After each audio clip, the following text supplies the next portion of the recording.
Silencer Shop Authority time. Grab yourself a seat. It's time to talk about this mythical bird, the Halcyon. Okay, so this isn't a mythical bird, but still just as cool.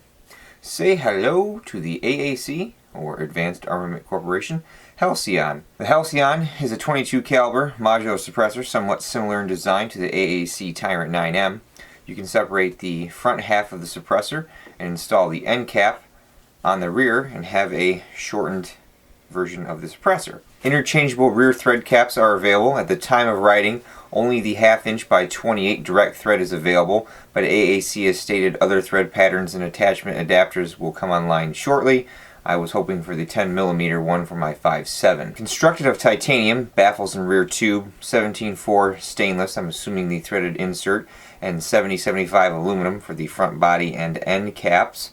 This bad boy is full auto rated, 5-inch minimum for up to 5.7 by 28mm. Supports 17 rimfire calibers as well, with a minimum barrel length of 16 inches. Exterior finish is Cerakote, and full length you are looking at 5.282 inches and 6.2 ounces with a diameter of 1.121 inches.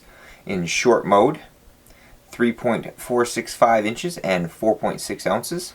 The exit hole on the end cap is a very forgiving 265 thousandths. The rear tube is the serialized part. MSRP is $450 and is a little less coin from Silencer Shop at the time of writing. Today we had 5 hosts: a 5-inch barrel 1911-22, a 16-inch barrel Smith & Wesson 15-22, both in 22 long rifle, a Kel-Tec PMR 30 with the threaded barrel 22 Magnum 5 inches, and a 5.3-inch FNH 5.7 and the 10.3-inch FNH PS90 SBR, both in 5.7 by 28mm. I tried to pick some known subsonic and supersonic ammunition. Seemed hard to tell on 22 Magnum. 5.7 was easy, as I used some subsonic 55 grain full metal jacket from R.A.N.G.E weapon systems. We are still fortunate enough to have access to the Larson Davis sound meter from AIM Research. I won't bore you with all the numbers from the video, but I'll include a link to the spreadsheet, maybe in PDF form, and I'll put it up on the screen right here as I'm talking, just off to the side so you can kind of see. May be hard because I collected a lot of data. This time I maintained the 1.6 meters from the ground and 1 meter to the left of the gun. I also did a 6-inch from the shooter's right ear as well. I ensured the meter was C-weighted this time. Although it was windy as the dickens, peaks were still easily obtained. In short summary, with the 22 long rifle, the 5-inch supersonic at the left was 117.82 decibels, 115.92 subsonic, 132.88 supersonic, and 131.34 subsonic in the short mode, 120 decibels at the shooter's ear supersonic, and 119.46 subsonic in full length. On the PS90 SBR at the left, 129.28 decibels supersonic, 122.54 subsonic, 141.16 super in short mode with 128.3 decibels subsonic, 135.2 super at the shooter's ear, 127.36 subsonic, and in short mode 135.2 and 127.75. I apologize about the wind in the footage. It was not having any part of me having fun that day. Alright, we have our AAC Halcyon, the full length configuration, Sig Sauer 1911-22 with 5-inch barrel, our CCI mini mags, followed by 5 rounds of the Winchester subsonic. The wind's probably making lots of noise.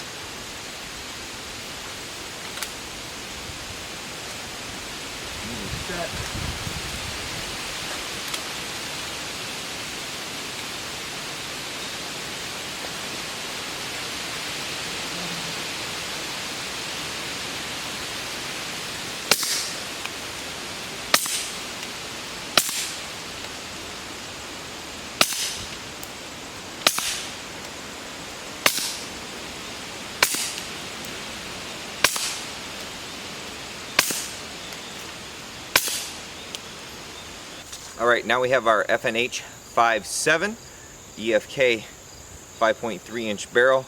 We have 3 rounds of American Eagle TMJ, which should be supersonic, and then we have 3 rounds of the R.A.N.G.E weapon systems 55 grain subsonic for the pistol.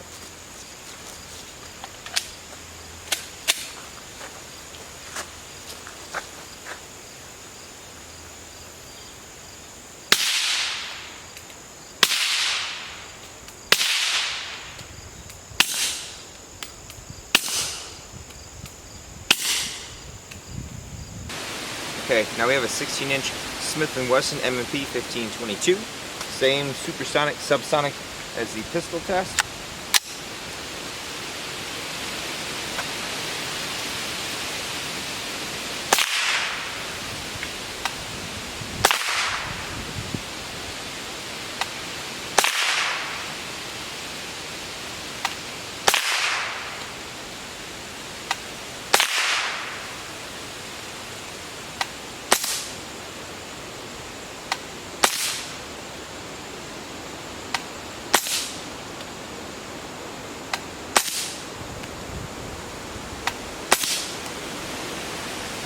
For disassembly, all can be accomplished without tools.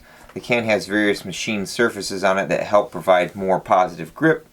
I put probably over 100 rounds of 5.7 through it and probably close to 200 to 300 rounds of 22 long rifle and 22 mag combined. This is another can I really wouldn't recommend changing the configuration at the range, especially after a few hundred rounds, because the baffles like to stick inside the can and you have to line up some tabs. So if you want to take this down, the front end cap should unscrew just like this. They recommend putting oil on all the threads after you've cleaned them.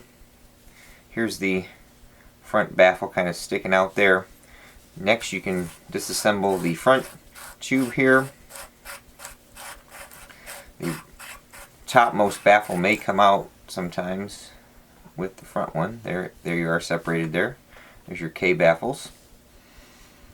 You can take this rear end cap off here.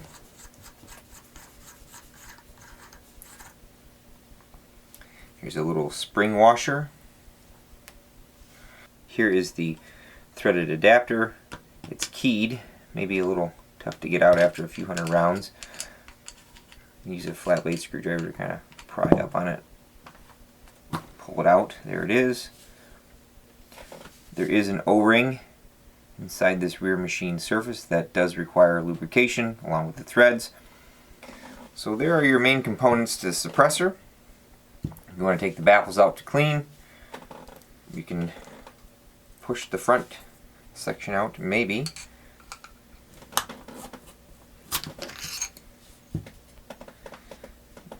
Here are the standard baffles.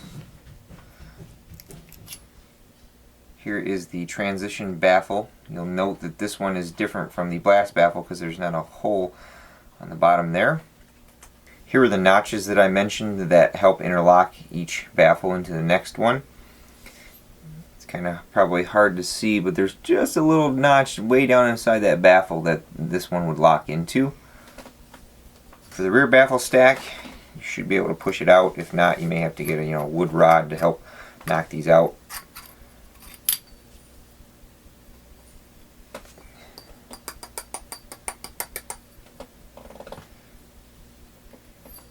Here is the rear configuration. Here is your blast baffle. Like I said, there is the little hole that denotes that this is the blast baffle. So here's your full disassembled Halcyon. There are essentially three different baffle types: the standard baffles, your transition baffle, and the blast baffle. As far as reassembly goes, I probably would start with the back end of the gun. Like I said, the instruction manual gives you some good places to lube, especially around this threaded adapter on the O-ring here. It is keyed. And put your spring washer back on here. Maybe. And then that rearmost end cap that captures everything. So that's done. Again, the blast baffle has the little hole in it. What you can do is kind of spin the baffle around until you feel it lock in place. Grab another baffle, spin it around until it locks in place, and another one until it locks in place. And then you can insert it with the blast baffle facing down into the rear tube, and it will just freely spin in there. So what now you can do is take the front tube, thread that onto the rear tube there. It goes all the way down. You'll find after you put it back together and fire it a few times, sometimes you might have to tighten the end cap and the front body a little bit after firing. So now you can take the transition baffle and the other two remaining baffles and lock them together, and then insert them into the front. There is a little tab on the transition baffle that will lock into the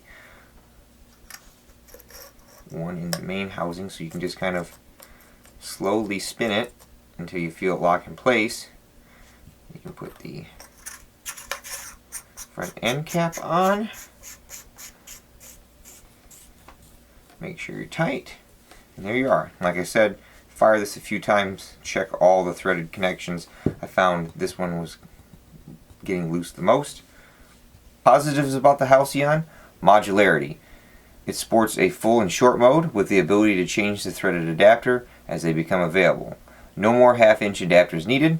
The 5.7 barrel here is natively 10 millimeters, but I have to use one of these adapters, which at times can get stuck in the suppressor, and then it's not fun to get out. Plus, it adds a little bit of overall length, and depending on how your threaded adapter is designed, it may add or take away from the aesthetics of the gun. Titanium baffle construction: if they get beyond the point of dirty, they can take more rigorous cleaning methods without harming them compared to, say, the aluminum baffles. Build quality: threads, machined surfaces, and the entire suppressor speaks of great quality. It was a little dirty when it arrived, but this is the same Halcyon that VSO Gun Channel reviewed, and he got it just a little dirty for me. Quietest I've ever tested? Hard to say. I've only had the sound meter for this 22 can and the Kestrel 22. It's definitely quieter than that. Was hoping the 5.7 would meter a little quieter, but it's still pretty quiet with subsonic ammunition. Negatives? Since many parts of this can are threaded, always make sure the threads are tight. I found, like I mentioned, the end cap itself wanted to come loose after firing some longer strings that heated the suppressor up pretty good. Typically the 22 Magnum and the 5.7 are what brought a lot of heat into this can. I think I put a 30 round string of subsonic 22 through this, and I was able to pull it off the rifle and throw it on the 22 handgun without feeling any heat at all. Because of how the transition baffle interlocks in the main stack, if you get this pretty dirty, the baffles don't want to freely move inside the tube as well, and can make changing it over at the range a chore. I'd be more inclined to purchase the suppressor if it was a single piece, but understand for some, the length modularity may be something you're looking for. As always, thank you to Silencer Shop for the opportunity to review suppressors, Nathan at Aimed Research for the loan program on the sound meter, R&R Weapons Systems for the awesome subsonic 5.7 by 28mm ammunition, and you all for watching. Until next time, catch you at the range.